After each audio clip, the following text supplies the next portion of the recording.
Assalamualaikum warahmatullahi wabarakatuh. Teman-teman petani dimanapun Anda berada, pada kesempatan kali ini saya akan memberikan penjelasan unsur yang terkandung dalam pupuk KNO3 merah serta manfaatnya untuk tanaman.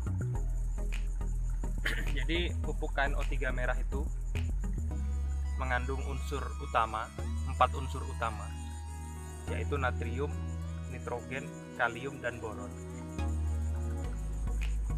Masing-masing kandungannya untuk natrium itu 18%, nitrogen 15%, kalium 14%, dan boron 0,05%. Pupuk KNO3 merah ini berbentuk kristal berwarna merah, mudah larut dalam air, dan bereaksi netral atau tidak asam. Sama seperti pupuk kalium lainnya, pupuk KNO3 merah sangat baik digunakan untuk memenuhi unsur kalium pada tanaman yang sensitif terhadap klorida, misalnya tembakau. Pupuk KNO3 merah tidak menyebabkan keasaman pada tanah, sehingga cocok digunakan pada tanah asam. Saya akan jelaskan manfaat keempat unsur yang terkandung dalam pupuk KNO3 merah ini. Yang pertama, unsur natrium. Jadi unsur natrium itu berperan dalam pembukaan stomata dan dapat menggantikan peranan unsur K, berperan dalam pembentukan umbi dan mencegah busuk umbi. Unsur natrium dianggap bukan unsur hara esensial, tetapi hampir selalu terdapat dalam tanaman. Misalnya unsur natrium pada tanaman di tanah garaman yang kadarnya relatif tinggi dan sering melebihi kadar fosfor atau P. Kemudian unsur yang kedua itu unsur boron. Unsur hara boron sangat sedikit diperlukan oleh tanaman. Pada aplikasinya hanya memerlukan 1 gram boron per tanaman. Akan tetapi peranannya sangat penting bagi tanaman. Boron berperan dalam transportasi karbohidrat, pembentukan sel, mencegah bakteri parasit, dan dapat meningkatkan kualitas tanaman. Unsur yang ketiga itu unsur kalium. Kandungan kalium pada pupuk KNO3 merah berperan dalam mengatur pembukaan dan penutupan stomata. Kalium sangat berperan dalam menekan proses penguapan sehingga dapat meningkatkan ketahanan tanaman terhadap kekeringan.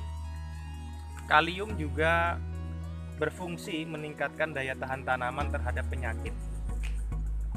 Kekurangan kalium dapat menyebabkan nekrosis dan klorosis interveinal.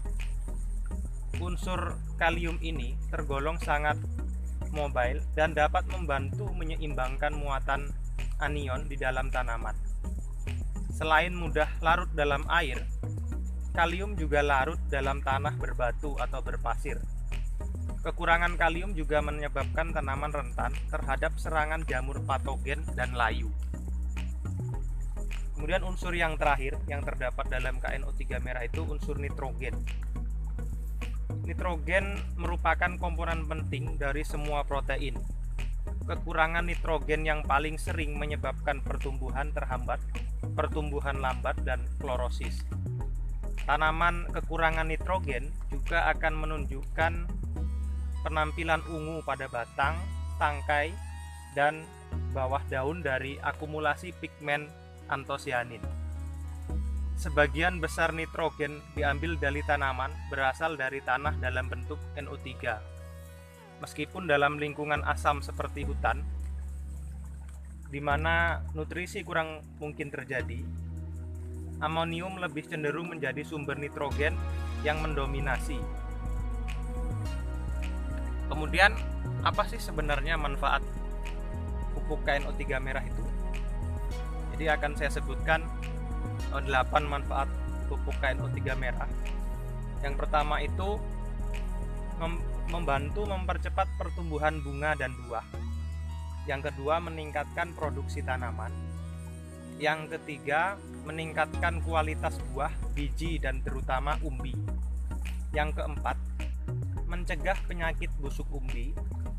Yang kelima, meningkatkan berat buah, biji, dan umbi. Yang keenam, meningkatkan kualitas rasa dan aroma. Yang ketujuh, kandungan boron pada KNO3 merah dapat meningkatkan transportasi karbohidrat dalam tanaman. Yang kedelapan, unsur natrium berperan dalam membantu penyerapan air oleh akar tanaman sehingga tanaman lebih tahan kekeringan. Jadi itu kandungan dan manfaat yang ada dalam KNO3 merah.